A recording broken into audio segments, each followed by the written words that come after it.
السلام علیکم ورحمۃ اللہ وبرکاتہ۔ محترم دوستوں، آج ہم آپ کے سامنے حاضر ہیں قاری احمد علی صاحب کا بیان لے کر، جس میں ان کا عنوان ہے کربلا کا واقعہ۔ آئیے ہم لوگ سنتے ہیں۔ لیکن اتنا سمجھنا، حضرت حسین رضی اللہ تعالیٰ عنہ میدان کربلا میں پہنچے۔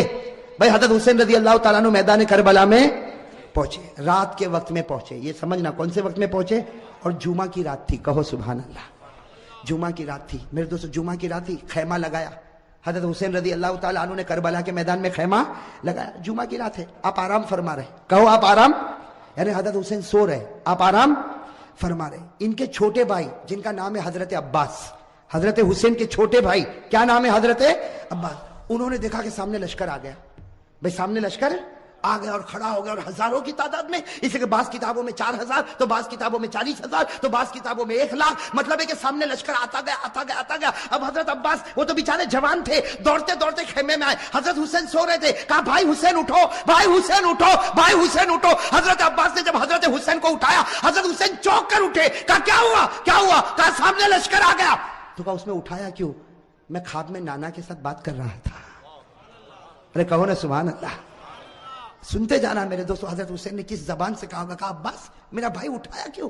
آنے دے آنے دے، ہزاروں کی تعداد میں آنے دے، لیکن میں تو میرے نانا کے ساتھ بات کر رہا تھا۔ وہ حضرت عباس رو پڑے، روتے روتے کہا کہ بھائی جان حسین کیا باتیں کر رہے تھے آپ؟ نانا کے ساتھ کیا باتیں کر رہے تھے؟ کہا نانا کے ساتھ یہی بات کر رہا تھا۔ نانا کہہ رہے تھے حسین کل تجھے دشمنوں کے سامنے جانا ہے، حق کے سامنے ڈٹ جانا، گردن کٹا دینا، لیکن گناہ کے سامنے گردن جھکانا نہیں۔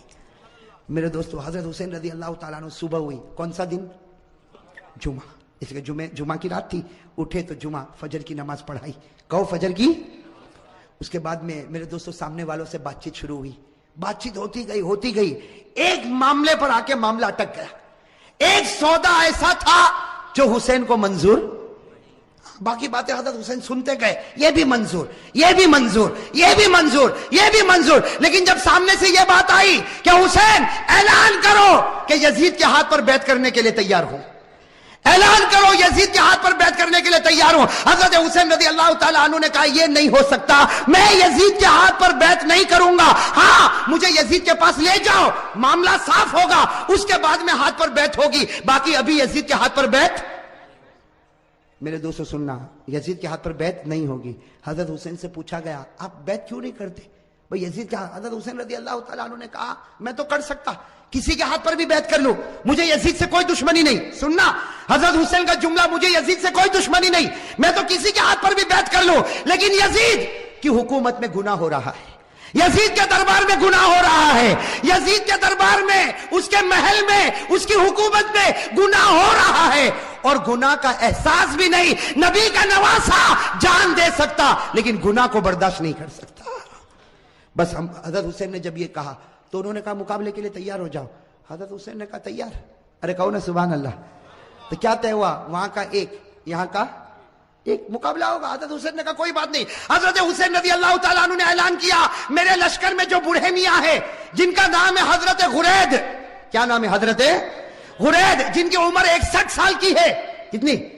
61 سال۔ حضرت حسین نے اعلان کیا غرید میدان میں اترے۔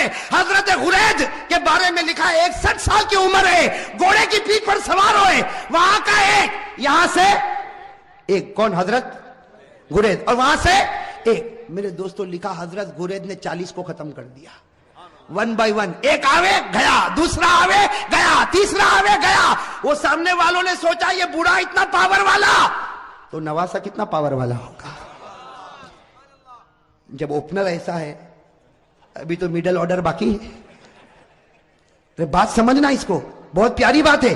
سامنے والے گدر پر آ گئے، دھوکے پر آ گئے، کہا حسین یہ ایک ایک والا معاملہ نہیں چلے گا، ورنہ شام تک ہم تو ختم ہو جائیں گے، ایک ایک والا نہیں ہوگا، ہم سب اور تمہارا ایک، ہم سب اور تمہارا۔ حضرت حسین رضی اللہ تعالیٰ عنہ نے اس کو بھی منظور کیا۔ میرے دوستو وہ حضرت غرید جنہوں نے 40 کو ختم کیا تھا، وہ حضرت غرید ابھی بھی ان کی تلوار چمک رہی، گھوڑے پر ہے، سب نے ایک ساتھ میں ان پر حملہ کیا، آپ کو مارا گیا، آپ کے بدن کو چھلنی کر دیا گیا۔ جب بالکل آخری گھڑی آئی تو انہوں نے حضرت حسین کے سامنے حضرت غرید کو پھینک دیا۔ حضرت غرید جب سامنے تھے، حضرت حسین ان کے پاس گئے تو غرید نے کہا حسین تھوڑا ہٹ جا، آسمان پر محمد کا چہرہ نظر آ رہا ہے۔ نعرہ تکبیر، نعرہ تکبیر، حسین کا دامن۔ ماشاءاللہ، اللہ قبول فرمائے۔ یہ جملہ بہت پیارا، ساتھ میں کہا حسین کا دامن، حسین کا دامن، حسین کا دامن۔ حضرت غرید نے فرمایا حسین تھوڑا سا ہٹ جا، آسمانوں پر میرا محمد مجھ کو نظر آتا ہے۔ حضرت غرید نے لا الہ الا اللہ محمد الرسول اللہ صلی اللہ علیہ وسلم پڑھا۔ حضرت غرید کے بعد حضرت حسین کی جماعت میں سے ایک آتا، شہید ہو جاتا، پھر دوسرا آتا، شہید ہو جاتا، یہاں کا ایک، وہاں کے سب، یہاں کا اور سب ٹوٹ پڑتے شہید۔ میرے دوستو اب سننا، جمعہ کا دن ہے، حضرت حسین نے جو اب اعلان کیا سب کے کلیجے پھٹ گئے۔ حضرت حسین رضی اللہ تعالیٰ عنہ نے اعلان کیا میرا بڑا بیٹا علی اکبر تیار ہو جائے۔ کہو سبحان اللہ۔ اب بڑے بیٹے کی عمر کتنی؟ 16-17 سال۔ اللہ اکبر۔ میرے دوستو ہمارا بھی بیٹا ہوگا 16-17 سال کا، تھوڑی دیر کے لیے اندازہ لگاؤ۔ حضرت حسین رضی اللہ تعالیٰ عنہ کو پورا یقین ہے کہ میرا 16-17 سال کا بیٹا زندہ جائے گا لیکن واپس نہیں آئے گا۔ میرے دوستو باپ کا تو کلیجہ ہوتا کہ نہیں ہوتا؟ باپ کو بھی تو محبت ہوتی ہے، اور حسین جیسا باپ ہو اور علی اکبر جیسا بیٹا ہو۔ حضرت حسین رضی اللہ تعالیٰ عنہ نے اعلان کر دیا، پورے مجمع میں سناٹا چھا گیا، عورتوں کے خیمے میں سناٹا اور کھلبلی مچ گئی، اور علی اکبر وہ فرما بردار بیٹا 16-17 سال کی عمر کا گھوڑے پر سوار ہو گیا، کہا ابا جا رہا ہوں، ابا جا رہا ہوں۔ حضرت حسین نے کہا بیٹا ایسے مت جا، ایک بار باپ کی پیشانی کو چوم تو لے، ایک بار باپ کی پیشانی کو چوم لے تاکہ میں بھی تو تجھ کو گلے لگا لو۔ میرے دوستو علی اکبر جب گھوڑے سے اترے، پورے مجمع میں رونے کی آواز آئی، حضرت حسین نے اپنے کلیجے سے لگایا اور کہا بیٹا آج حق پر جاتا ہے، حق پر رہنا، اب تو نانا کے دربار میں تیری میری ملاقات ہوگی۔ میرے دوستو وہ علی اکبر چلے، سننا علی اکبر گئے اور بڑی دلیری کے ساتھ مقابلہ کیا، لیکن میرے دوستو 16-17 سال کا جوان اور اتنے سارے لوگ، تھوڑی دیر میں ان کے بدن کے 2 ٹکڑے کر دیے گئے۔ میرے دوستو علی اکبر کے بدن کے 2 ٹکڑے کیے گئے اور حضرت حسین کے سامنے ایک چھرا لایا گیا اور بڑے بیٹے کے سینے پر مارا گیا۔ اور میرے دوستو جب 2 ٹکڑے ہو گئے تو سامنے والوں نے اپنے گھوڑے ان لاشوں کے اوپر ڈالنا شروع کر دیا، گھوڑے دوڑتے گئے اور حضرت حسین کے بڑے بیٹے علی اکبر کی لاش کو آگے بڑھاتے گئے۔ میرے دوستو حضرت حسین رضی اللہ تعالیٰ عنہ تڑپ گئے، دوڑتے دوڑتے اپنے بیٹے کی لاش کو اٹھایا، ایک ٹکڑے کو اٹھایا، دوسرے ٹکڑے کو اٹھایا اور کونے پر رکھا۔ میرے دوستو ابھی تو بڑے بیٹے علی اکبر کی لاش کو حضرت حسین نے کونے پر رکھا، پیچھے سے عورتوں کی آواز آئی آپ کا دودھ پیتا بچہ تڑپ رہا، آپ خیمے میں واپس آؤ۔ حضرت حسین دوڑتے دوڑتے خیمے میں گئے، ان کا دودھ پیتا بچہ علی اصغر، چھوٹا سا دودھ پیتا بچہ حضرت حسین رضی اللہ تعالیٰ عنہ نے اپنے سینے سے لگایا اور دوڑتے دوڑتے دشمنوں کے پاس گئے اور کہا تم کو مجھ سے دشمنی ہے، میرے بچے سے تو کوئی دشمنی نہیں۔ ارے میرے دوستو ہمارا بھی دودھ پیتا بچہ ہوگا، تھوڑی دیر کے لیے سوچو حضرت حسین نے کیسے دل سے کہا ہوگا مجھ سے دشمنی، یہ بچے سے کیا دشمنی؟ میرے دوستو حضرت حسین ابھی کہہ رہے ہیں کہ بچے سے کیا دشمنی، سامنے سے تیروں کی بوچھار آئی اور تھوڑی دیر میں بچے نے دم توڑ دیا۔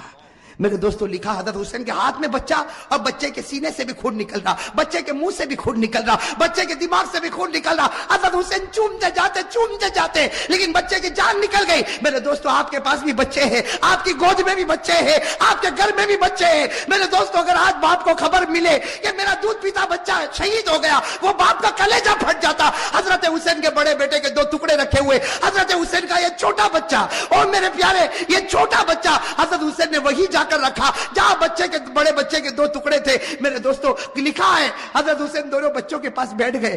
آپ بتاؤ میرے دوستو حضرت حسین کیسا روتے ہوں گے، کبھی بڑے بچے کے ٹکڑے کے سر پر ہاتھ پھیرتے، کبھی چھوٹے بچے کے سر پر ہاتھ پھیرتے اور جملہ کہتے تھے میرے بچوں تمہارا ہنسنا بھی مجھ کو یاد ہے، اے میرے بچوں تمہارا کھانا بھی مجھ کو یاد ہے، اے میرے بچوں تمہارا ابا ابا کر کے بلانا بھی مجھ کو یاد ہے، تمہاری ہر گھڑی مجھ کو یاد ہے۔ میرے دوستو یہ سب کرنے کے بعد ظہر کا وقت آیا، ساتھ میں کہنا کون سا وقت آیا؟